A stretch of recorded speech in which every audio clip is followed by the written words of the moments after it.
Hi, I'm Evan Dando, and this is the LSQ Podcast. What's up? It's Jenny LSQ. Thanks for pressing play on episode 130 of the LSQ Podcast with indie rock legend Evan Dando of the Lemonheads. The Lemonheads have just released a new album called Love Chant. It's the first set of new originals in about 20 years, and it's great. They're out on the road right now on their Love Chant USA tour. You can get tickets at thelemonheads.net.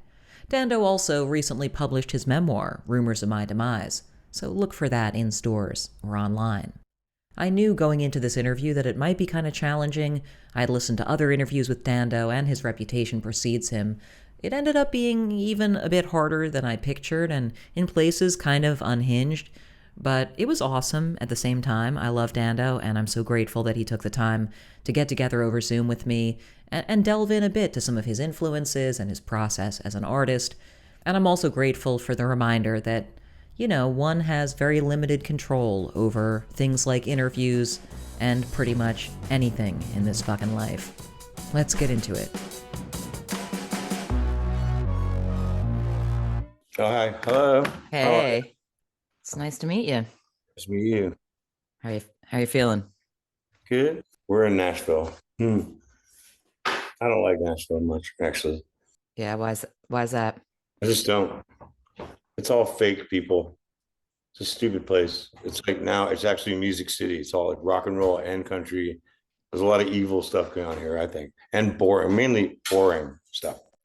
Everyone's so paranoid here, like, and there's so many guns and stuff. It's like, I hate America. I hate America. There we go. I hate being in America. That's my main problem. Yeah. So it doesn't matter where I am. But this is particularly American here. Because you moved to South America, yeah? What? I live in Brazil, yeah. Yeah. Yeah, Sao Paulo, yeah. Yeah. So how long are you playing a show in Nashville tonight? No. Yes, you are. Tonight? No, on the 24th. No, when the record comes out, I'm doing like a question and answer or something. I did a new painting. Can you see it? Oh, cool. Yeah, it's pretty fun. Did you just do that while you were there now? Just Yesterday, yeah. shit. This one's it's too dark, but So wait, why are you're in Nashville for a little while? I am doing a record here. I'm doing a little project here. It's a Townes Van Zandt like covers record that I agreed to do, that I just had to do, you know, because of certain things, and I'm doing it. I'm gonna do it. What? I'm doing it like in 5 days or something, 4 or 5 days. I'm looking forward to doing it. It'll be fun. I love Townes Van Zandt. Yeah. When do you remember first hearing Townes Van Zandt? I heard him before anybody. Like I turned everybody on to Townes Van Zandt, and people that were going to make movies about him and stuff. 92 is when I first heard Townes. Like a lot of people didn't know about him then. My friend made me a tape. She's from Western Australia, and she and I were into Graham Parsons, and she was like, you know what, you should really check out this guy. And she made this amazing tape with, you know, all the good songs on it. I remember it started with the Tower song, and so yeah, it's going to be really fun doing the Townes Van Zandt record, but the songs are a little too good. I'm a little nervous about it. That's all. I hope it comes out good.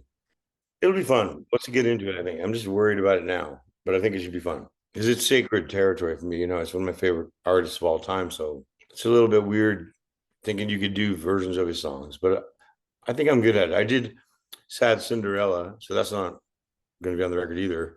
But you can hear that. That's on Instagram, whatever it's called, the green stripe thing. Spotify, sure, yeah. What is it called? Spotify. Yeah, that's on there. So yeah, Sad Cinderella, that came out great. So it's yeah. Awesome. I'm doing I'll Be Here in the Morning. Just gonna do the ones I really like, and maybe it'll be all right. I bet it will be all right. Just to give you an overview of what we're doing here, and thank you so much, Evan Dando, one of my favorite artists of all fucking time, dude. So thank you. It's an honor to have you on the LSQ podcast and LSD. LSQ. So my last name's LSQ. It's LSQ. Yeah. LSQ, so the phonetic I'm version. related to Ellis's too. What's that? I'm related to Ellis's. Oh, nice. Yeah. So one of the main things I talk about on this show with artists is like LSU, like is that a college or Ellis?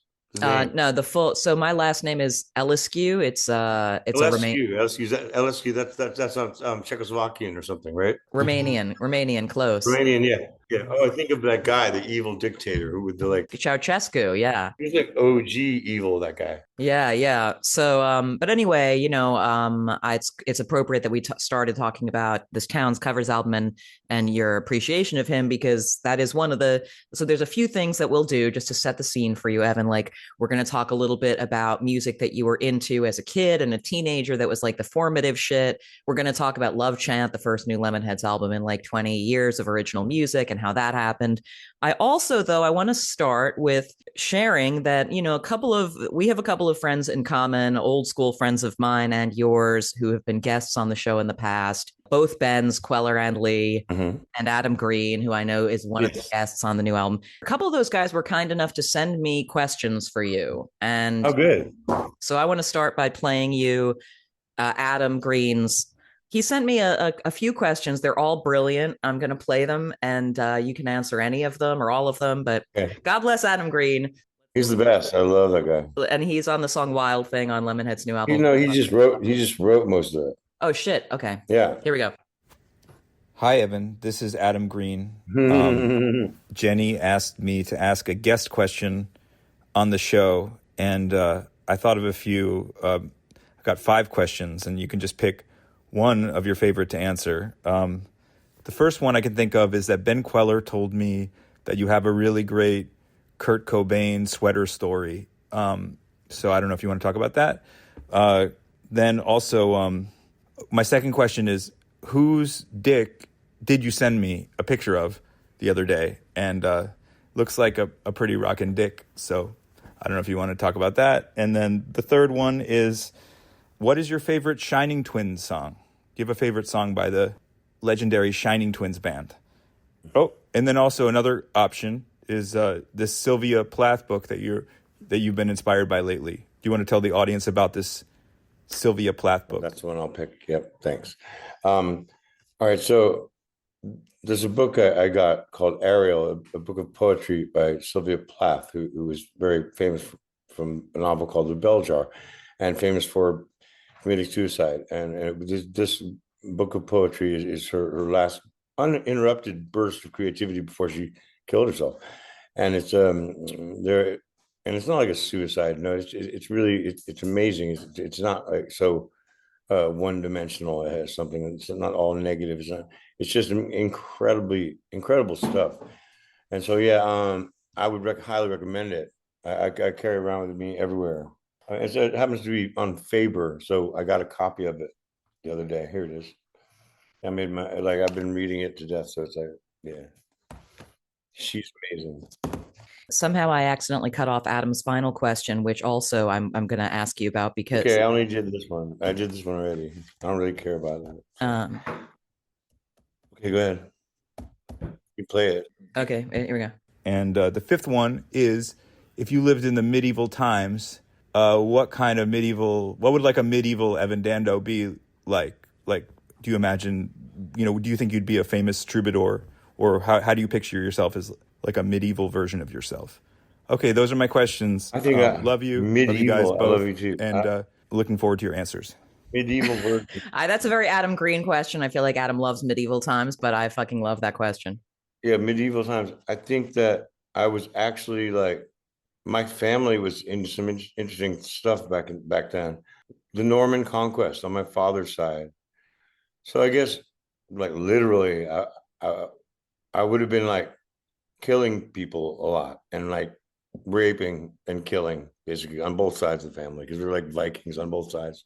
So the medieval me is like a very violent, probably drank a lot, probably sailed a lot, and killed and raped a lot of people. But I would argue that that's in this timeline, the timeline of your actual lineage. What do you mean I do that now? But if you could quantum leap, you could be any medieval Evan Dando that you want. No, but I just know, I know the odds, what the odds are. And for me, sure, I could be any period of time Evan Dando that I want, but it's not going to be very interesting for me to talk about or think about.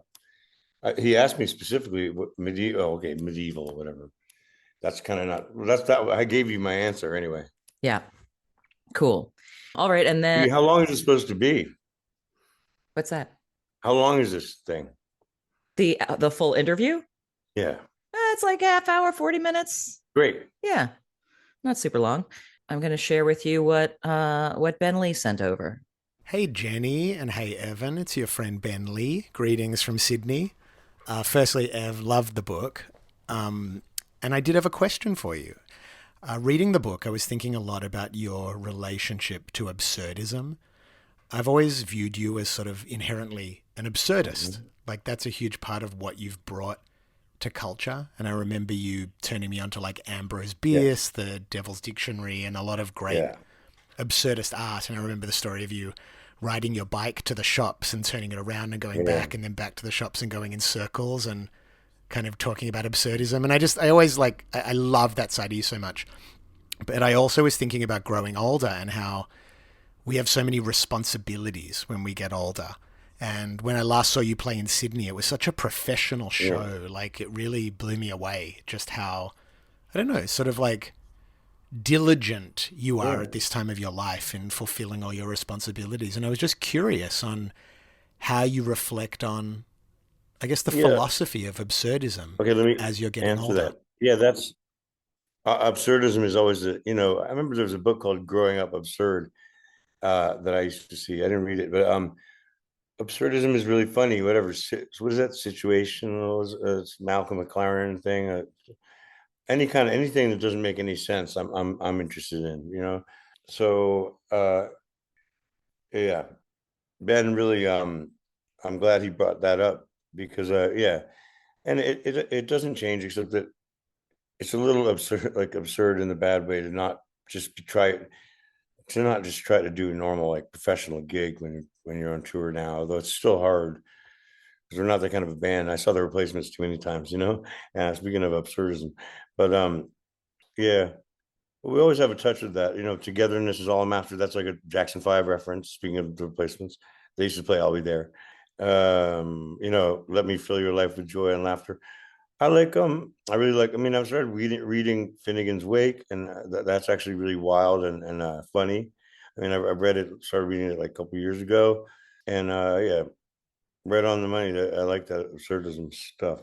Do you remember as a kid, like when you what the first things like that were that you discovered or realized were part of your vibration?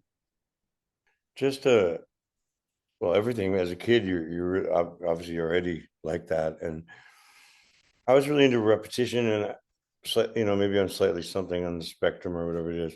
I was thinking, what if I kept doing this over and over? Thinking it's an open-ended proposition life. You could really do whatever you want. So it's funny.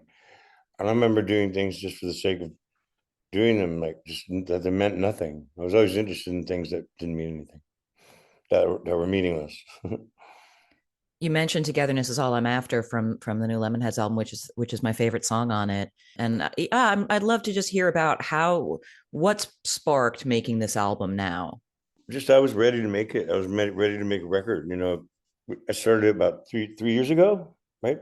Yeah, I was just coming in with beats and I started a long time ago, and I had a lot of stuff already written. So we have another record that's almost done anyway, ready to go. So we're going to put another record out very shortly after. And I just was ready, I waited until I was ready. And thank goodness I did. I always was the kind of person that knew not to put something out like completely half-assed, like unless it's a covers record or something, which is like a half-assed pursuit, but fun and perfectly valid, like got us on tour a little. But this one, I was ready. I was off heroin, and it really freed up my creativity again and brought back. And just so why that's where I wanted to be at. So I was back there, and it was easy from then on in, and it's more and more fun, as we go. Were you during the period though leading up to this? Were you still writing songs and just sort of saving them? I was. There were songs. Yeah, I lost. There's like songs on a whole computer where I just have these cool riffs that I just forget about because it's so vast. If you record stuff on your phone, you're almost lost. If you have a little tape player now, it's better still because it's like finite. You're not like, I mean, there's a whole computer that I'd like to look at for songs, but I probably won't because I don't even know if it works still. And I don't know what it is. Yeah. I mean, I think that I have a bunch of tape recorders, and that's better for me. It's easier to remember where it is. But I mean, the iPhone records great. The iPhone records great. So use that too.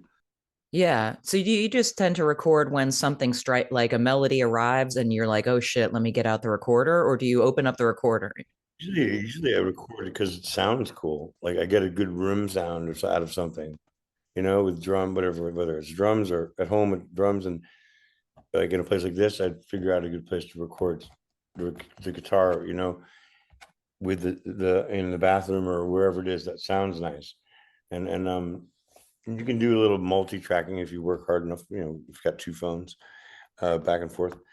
And I love recording. And so I do a lot of it. And I paint a lot. And I'm always doing something these days. So it's all right. Is your writing process different now that you are not doing hard drugs? Well, I mean, it never, like it's just sort of, I was never really writing when I wasn't writing that much when I was doing hard drugs. Before I was I didn't have a habit when I was writing something. So like, never really worked when I was on drugs. Yeah, so it's sort of like you picked up like songwriting. No, but actually, riffs like this are totally smacky. They were. I found a tape.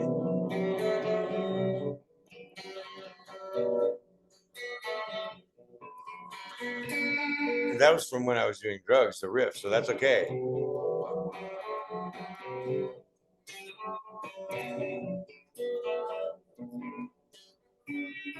It's the key of victory. It's that song.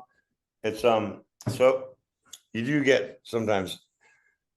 It's diminishing returns. It'll never beat Dear Prudence for the smackiest riff of all time. So why try? Just quit.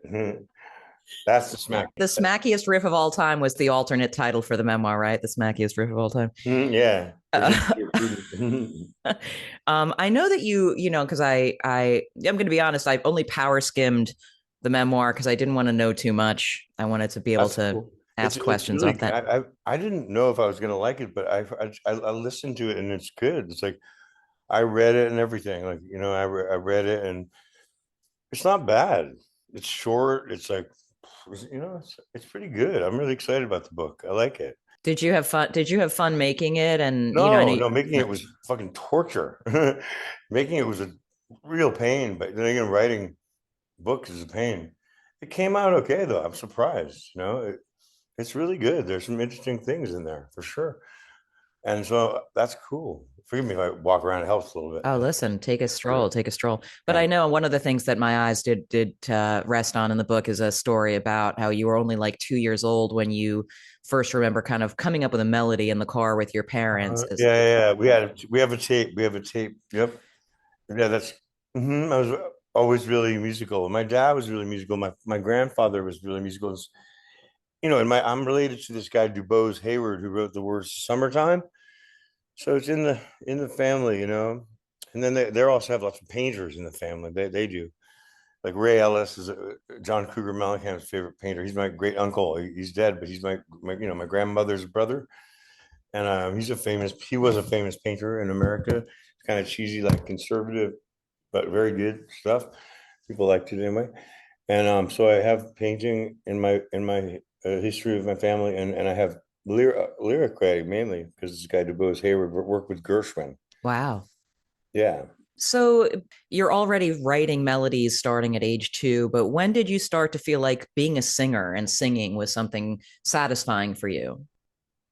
Oh, I mean, I always sang. I always sang since I was a kid, but and then I had to figure out something to accompany myself, So that's why I really learned the guitar because I like making noise as much as the next person, but it was I mean when I was 10 or 11 years old, I knew I wanted to present a song in a more full way, and have something behind it, like a guitar. So I learned to play the guitar that's why I learned to play the guitar, so I could I had a Beatles book, with the where you dots where you put your fingers, and I learned those songs. I just sit around all day.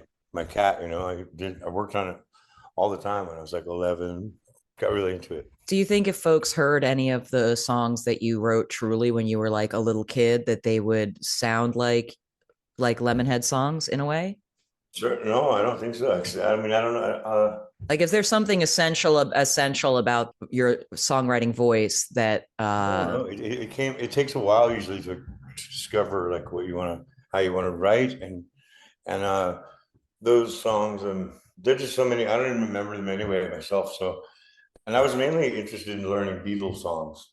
Writing songs wasn't a huge deal for me, but I write songs just for the fun of it.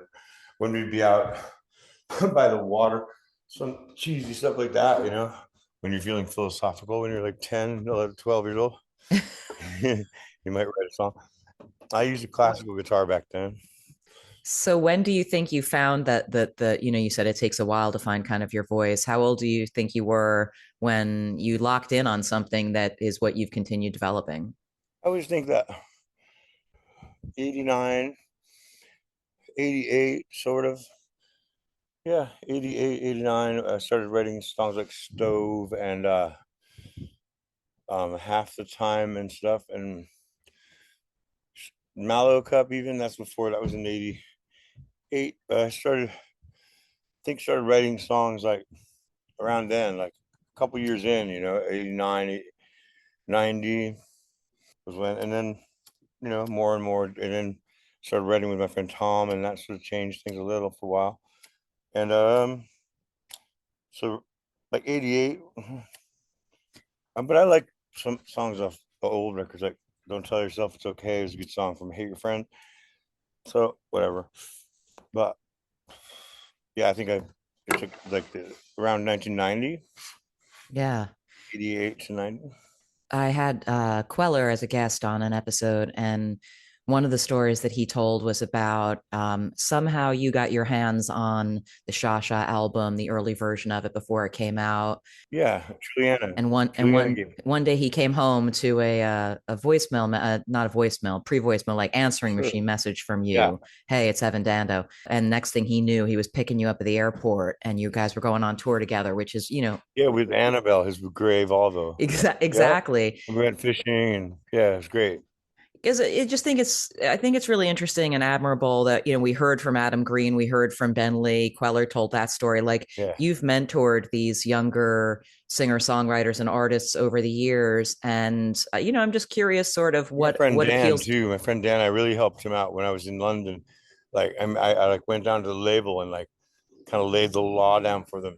This band called QTY. He died, my friend, but he was great too. Anyway, yeah, there's a couple others, but anyway, yeah, that's an important part of what I've done for my own in my own journey. I value that part of it.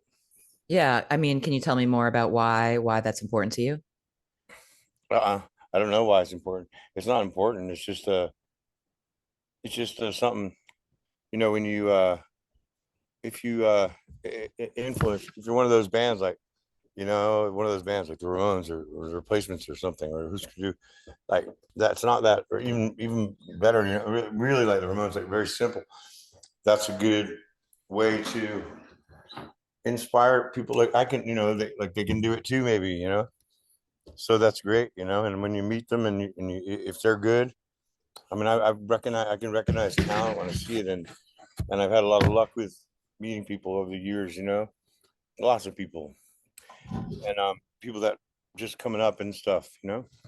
Was there anyone who kind of mentored you in that way that you've done for these other artists? Sure. How Gelb. I'd say how more than anyone. Um, Jay, just as much as how. J Mascis, because he was like doing stuff a year before. He's a year older than me. He was in the music English, on the cover end of me, a year before me.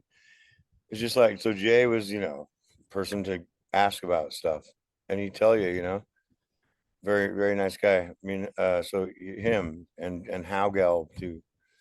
I'm sure there are others, but certainly I mentioned earlier that Togetherness Is All I'm After is I like my older favorite. people. That's Oh, funny yeah. because I don't really have 10 like, well, how Gibby too, Gibby, they're all 10 years older. So that's the same. Yeah, Gibby and How in the older. Okay, go ahead. Yeah, yeah. No, I was saying I was mentioning "Togetherness Is All I'm After" is a favorite of mine from Uh-huh. the new album. What's your favorite song on the new album and why? I don't know. I like the whole record. I don't have a favorite song. I like it all. Was there any of the tunes that felt like especially like a breakthrough in the process where you're like, okay, it's getting good now? No, no, the whole thing's great. I like it. I like the whole thing, every song. I really like it. So I think it's just a really well balanced record. And we have another one all ready to go too. Another one.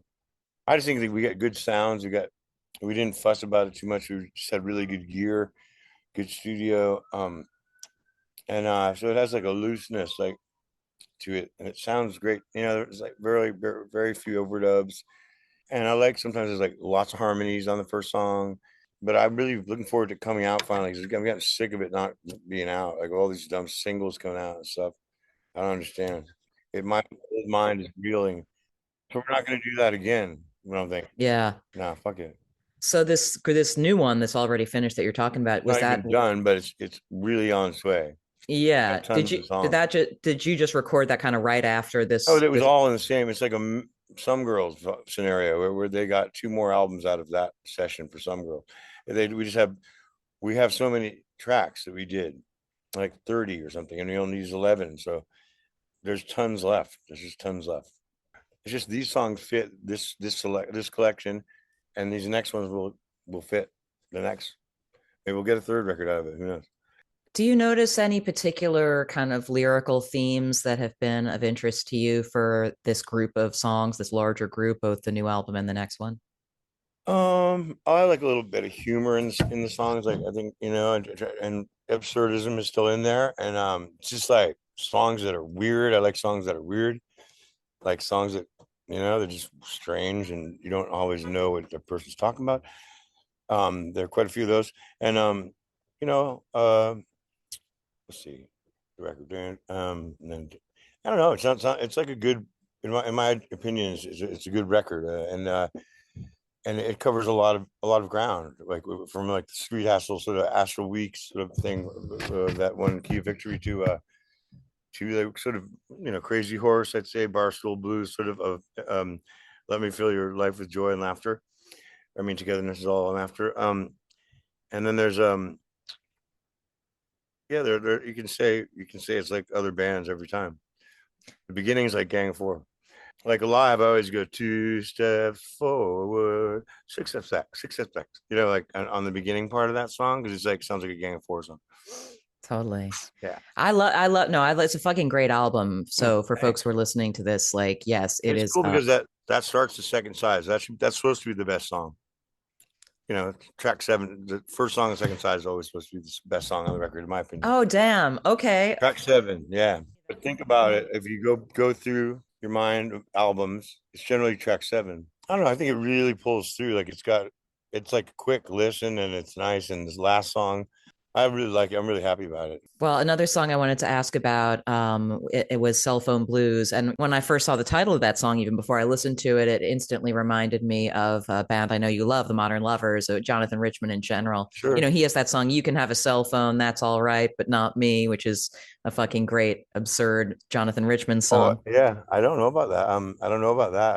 I just know there's no other song called Cell Phone Blues except my one. Exactly, exactly. So what I wanted to hear about, because I'm just a massive Jonathan Richman Modern Lovers fan, and I Me I too. know that was the He first. did a song about cell phones. Yeah, he's got a song that's like a minute long, and it's called "You Can Have a Cell Phone, That's Okay, But Not Me." That's like the full title of it. Right, yeah, that's great. It's a Jonathan Richman It's record, right? Jonathan Richman, straight up Jonathan Richman Yeah, record. yeah. Oh wow, I'll check it out. He's amazing. But you've got a Modern Lovers backstory with your. I listened to Yasi Salek. I listened to your interview with Yasi on 24 Question Yeah, Party People, and was blown away to hear that your dad used to see the Modern Lovers yeah. at the actual government At the center. What government the fuck? center. Yeah, isn't that cool? And so he's always singing with radio on. Like before I'd ever heard the record, he's always like ducking into my room, and because he really liked that song. And then the record came out, and yeah, But wait, so did legit like the Modern Lovers would go and play? at the government center during the day at lunch. They got a lot of great desks and chairs. Did you ever get to see? Have you gone to see Richmond play ever?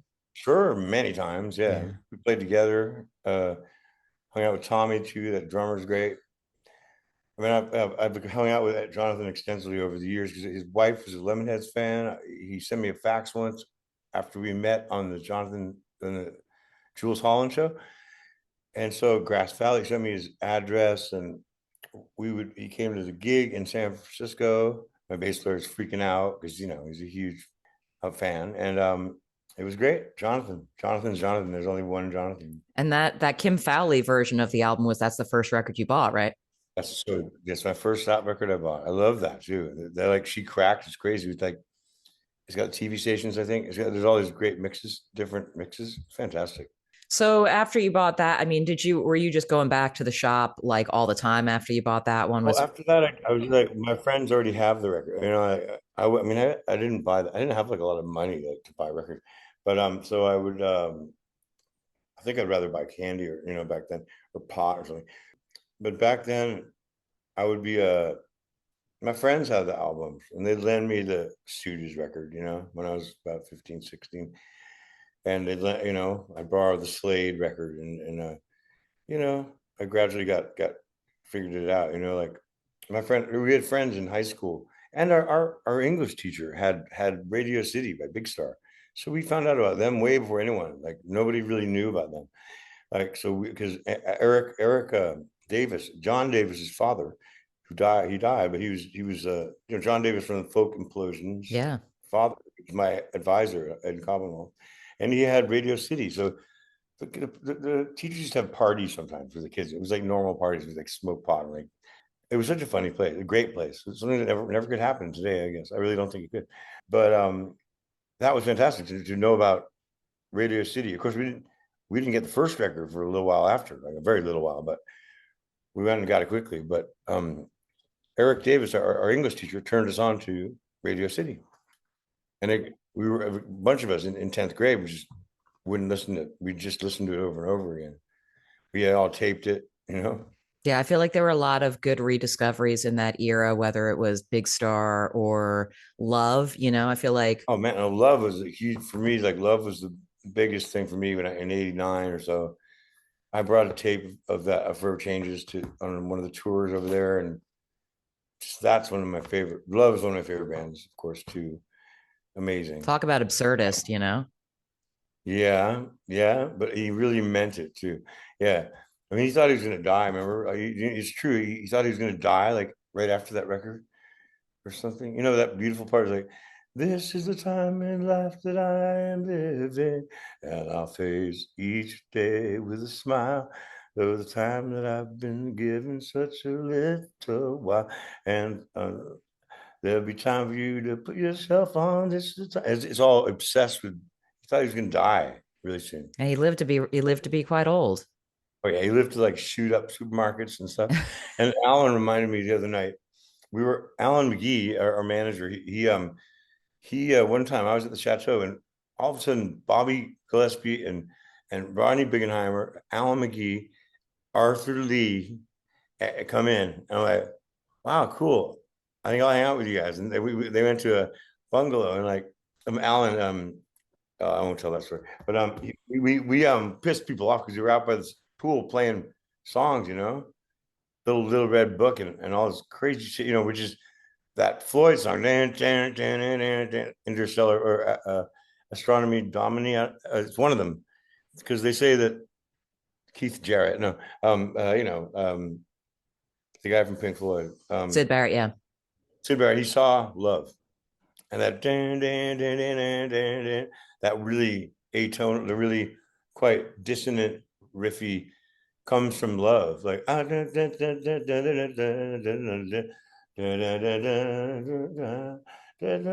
it's not that. I'll just talk. I was like, oh, yeah, that's it. It's very much like it anyway. But that's cool. That's the cool stuff. Love.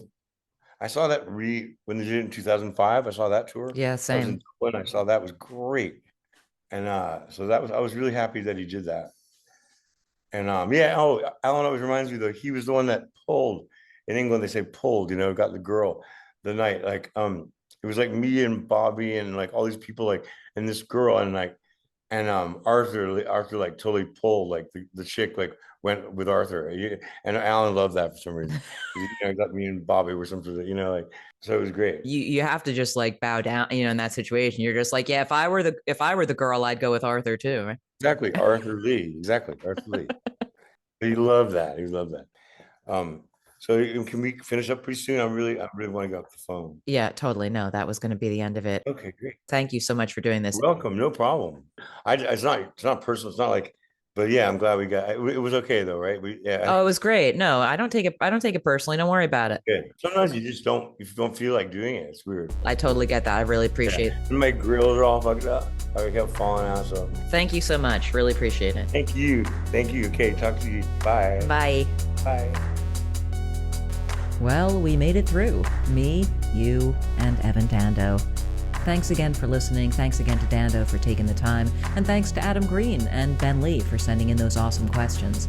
You can find other episodes of the LSQ podcast on the various platforms and at jennylsq.com. You can reach me with questions and feedback on socials including Blue Sky, Instagram, and TikTok at jennylsq, or email me at lsqpod@gmail.com.